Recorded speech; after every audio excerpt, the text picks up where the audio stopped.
रायबरेली का रण, मैदान में दिग्गज। लोकसभा चुनाव के दौर में रायबरेली का रण भीषण होता जा रहा है। एक तरफ गांधी परिवार के राहुल गांधी हैं, तो दूसरी तरफ बीजेपी के कद्दावर नेता दिनेश प्रताप सिंह। दोनों ही पार्टियों के लिए ये सीट अब नाक का सवाल बन गई है। इसलिए मतदान की तारीख करीब आते आते दोनों ही दलों के दिग्गजों ने रायबरेली में मोर्चा संभाल लिया। इस सियासी रण में एक तरफ इंडिया ब्लॉक की रणनीतिक झलक दिख रही है, तो दूसरी तरफ विशुद्ध पीएम मोदी के हाथ मजबूत करने के लिए सहयोग माना जा रहा है। अब क्या है स्थिति, इससे पहले ऐसे समझ लीजिए।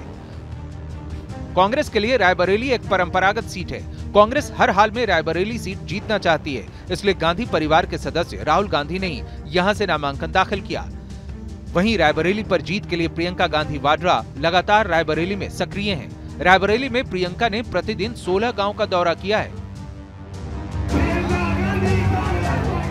यानी बताने की कोशिश हुई है कि रायबरेली गांधी परिवार के लिए सिर्फ परंपरागत सीट नहीं है, बल्कि गांधी परिवार इस क्षेत्र के चप्पे चप्पे को अपना परिवार मानती है। लेकिन दूसरी तरफ बीजेपी ने भी कांग्रेस के गढ़ में सींध लगाने के लिए पूरी ताकत झोंक दी और इसके लिए वो सब किया जो करना चाहिए था। बीजेपी ने रायबरेली पर कांग्रेस की छाप मिटाने की रणनीति अपनाई। जनता को बताने की कोशिश की कि रायबरेली कांग्रेस की नहीं, जनता की सीट है। वहीं इस सीट पर अयोध्या के मंदिर का मुद्दा उछालकर माहौल बनाया गया और इसकी वजह यह है कि बीजेपी चाहती है कि कांग्रेस का दबदबा इस सीट पर खत्म कर दिया जाए। यही वजह है कि रायबरेली में केंद्रीय गृह मंत्री अमित शाह ने रैली की और बीजेपी के पक्ष में जितना संभव हो माहौल बनाने की कोशिश की। वो कह रहे हैं कि रायबरेली और अमेठी की सीट हमारे परिवार की सीट है। आज मैं पूछने आया हूं, किसने विल में दी भाई सीट? ये सीट किसी परिवार की नहीं है, रायबरेली और अमेठी के गरीब युवाओं का सीट है।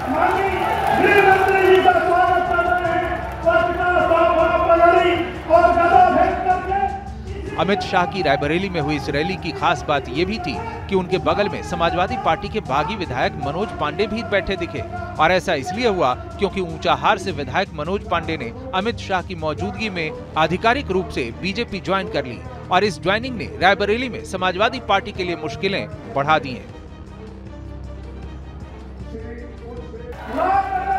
लेकिन प्रश्न ये है कि क्या बीजेपी के दांव कांग्रेस पर भारी पड़ेंगे, क्योंकि रायबरेली के मंच पर इंडिया ब्लॉक की अपील से ऐसा संदेश नहीं मिल रहा है। खुद अखिलेश यादव भी इस मंच पर मौजूद थे, लेकिन उन्होंने भी अपनी मुस्कान से आश्वस्त करने की कोशिश की कि राहुल गांधी की जीत पक्की है। और ये जन सैलाब बता रहा है, ये जन सैलाब ने रायबरेली की राय तय कर दी है। रायबरेली की यही राय है, भाजपा यहां से जाए कि राहुल गांधी जी का सच्चा रिश्ता रायबरेली से है। भारतीय जनता पार्टी 4 चरणों में चारों थाने चित हो गई है। अखिलेश यादव के इस आत्मविश्वास का नतीजा है रायबरेली सीट पर कांग्रेस का दबदबा और सोनिया गांधी की वो अपील जो जनता के बीच भावुकता का एहसास करा सकती है। भाई और बहनों, मैं आपको अपना बेटा सौंप रही हूँ। जैसे आपने मुझे अपना माना, वैसे ही राहुल को अपना मान कर रखना है। सोनिया गांधी रायबरेली की पूर्व लोकसभा सांसद हैं। उन्होंने चुनाव लड़ने से मना कर दिया है। इसके बाद ही सोच विचार करके कांग्रेस ने राहुल गांधी को इस सीट पर उतारा है। इसलिए कांग्रेस को उम्मीद है कि सोनिया गांधी की भावुक अपील का असर चुनाव के नतीजों में दिखेगा। अब चूंकि राहुल गांधी खुद एक बड़े कांग्रेसी नेता हैं, इसलिए उनके मुद्दे भी असर दिखा सकते हैं। अब रायबरेली के उनके मुद्दे क्या हैं, इसे भी जान लीजिए। 4 जून नरेंद्र मोदी प्रधानमंत्री रहेंगे। पूरे देश में युवा ने मन बना लिया है, नरेंद्र मोदी नहीं चाहिए, नहीं चाहिए, नहीं चाहिए। 4 जून हिंदुस्तान के रायबरेली के सबसे गरीब परिवारों की लिस्ट बनेगी। हर गरीब परिवार में से एक महिला का नाम चुना जाएगा। करोड़ों महिलाओं के नाम चुने जाएंगे और हर महिला के बैंक अकाउंट में 10 नहीं, 20,000 नहीं, 50,000 नहीं, 90,000 नहीं, 1 लाख रुपया अंदर बैंक अकाउंट के अंदर 1 लाख रुपया। यानी राहुल गांधी का फोकस सरकार बनाने पर है, इसलिए रायबरेली के लिए उन्होंने किसी खास मुद्दे पर बात नहीं की। लेकिन इतना तय है कि रायबरेली की जनता जो भी फैसला करेगी उसका असर राहुल गांधी के राजनीतिक करियर पर जरूर पड़ेगा।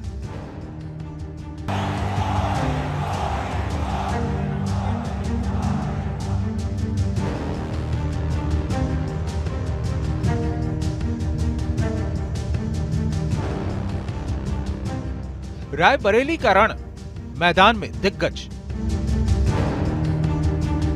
लोकसभा चुनाव के दौर में रायबरेली का रण भीषण होता जा रहा है। एक तरफ गांधी परिवार के राहुल गांधी हैं, तो दूसरी तरफ बीजेपी के कद्दावर नेता दिनेश प्रताप सिंह। दोनों ही पार्टियों के लिए ये सीट अब नाक का सवाल बन गई है। इसलिए मतदान की तारीख करीब आते आते दोनों ही दलों के दिग्गजों ने रायबरेली में मोर्चा संभाल लिया। इस सियासी रण में एक तरफ इंडिया ब्लॉक की रणनीतिक झलक दिख रही है, तो दूसरी तरफ विशुद्ध पीएम मोदी के हाथ मजबूत करने के लिए सहयोग माना जा रहा है। अब क्या है स्थिति, इससे पहले ऐसे समझ लीजिए।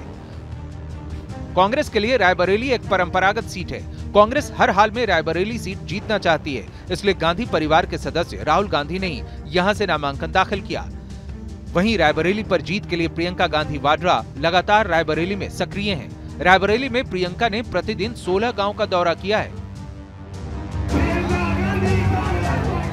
यानी बताने की कोशिश हुई है कि रायबरेली गांधी परिवार के लिए सिर्फ परंपरागत सीट नहीं है, बल्कि गांधी परिवार इस क्षेत्र के चप्पे चप्पे को अपना परिवार मानती है। लेकिन दूसरी तरफ बीजेपी ने भी कांग्रेस के गढ़ में सींध लगाने के लिए पूरी ताकत झोंक दी और इसके लिए वो सब किया जो करना चाहिए था। बीजेपी ने रायबरेली पर कांग्रेस की छाप मिटाने की रणनीति अपनाई। जनता को बताने की कोशिश की कि रायबरेली कांग्रेस की नहीं, जनता की सीट है। वहीं इस सीट पर अयोध्या के मंदिर का मुद्दा उछालकर माहौल बनाया गया और इसकी वजह यह है कि बीजेपी चाहती है कि कांग्रेस का दबदबा इस सीट पर खत्म कर दिया जाए। यही वजह है कि रायबरेली में केंद्रीय गृह मंत्री अमित शाह ने रैली की और बीजेपी के पक्ष में जितना संभव हो माहौल बनाने की कोशिश की। वो कह रहे हैं कि रायबरेली और अमेठी की सीट हमारे परिवार की सीट है। आज मैं पूछने आया हूं, किसने विल में दी भाई सीट? ये सीट किसी परिवार की नहीं है, रायबरेली और अमेठी के गरीब युवाओं का सीट है।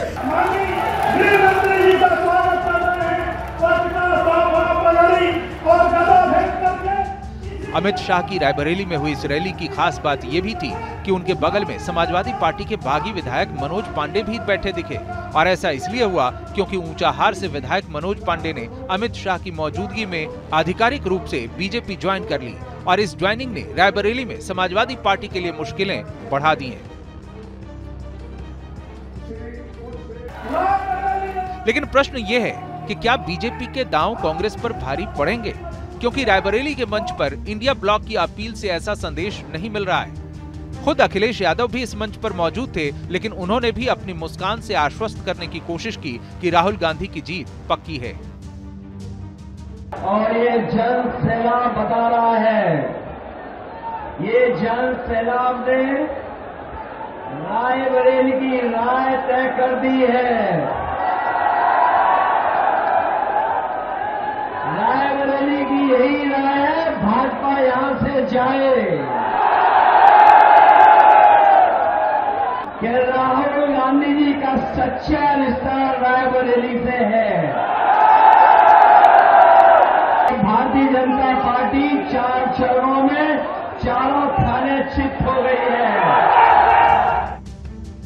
अखिलेश यादव के इस आत्मविश्वास का नतीजा है कि रायबरेली सीट पर कांग्रेस का दबदबा और सोनिया गांधी की वो अपील जो जनता के बीच भावुकता का एहसास करा सकती है। भाई और बहनों, मैं आपको अपना बेटा सौंप रही हूँ। जैसे आपने मुझे अपना माना, वैसे ही राहुल को अपना मानकर रखना है। सोनिया गांधी रायबरेली की पूर्व लोकसभा सांसद हैं। उन्होंने चुनाव लड़ने से मना कर दिया है। इसके बाद ही सोच विचार करके कांग्रेस ने राहुल गांधी को इस सीट पर उतारा है। इसलिए कांग्रेस को उम्मीद है कि सोनिया गांधी की भावुक अपील का असर चुनाव के नतीजों में दिखेगा। अब चूंकि राहुल गांधी खुद एक बड़े कांग्रेसी नेता हैं, इसलिए उनके मुद्दे भी असर दिखा सकते हैं। अब रायबरेली के उनके मुद्दे क्या हैं, इसे भी जान लीजिए। 4 जून नरेंद्र मोदी प्रधानमंत्री रहेंगे। पूरे देश में युवा ने मन बना लिया है, नरेंद्र मोदी नहीं चाहिए, नहीं चाहिए, नहीं चाहिए। 4 जून हिंदुस्तान के रायबरेली के सबसे गरीब परिवारों की लिस्ट बनेगी। हर गरीब परिवार में से एक महिला का नाम चुना जाएगा। करोड़ों महिलाओं के नाम चुने जाएंगे और हर महिला के बैंक अकाउंट में 10 नहीं, 20,000 नहीं, 50,000 नहीं, 90,000 नहीं, 1 लाख रुपया अंदर, बैंक अकाउंट के अंदर 1 लाख रुपया। यानी राहुल गांधी का फोकस सरकार बनाने पर है, इसलिए रायबरेली के लिए उन्होंने किसी खास मुद्दे पर बात नहीं की। लेकिन इतना तय है कि रायबरेली की जनता जो भी फैसला करेगी, उसका असर राहुल गांधी के राजनीतिक करियर पर जरूर पड़ेगा।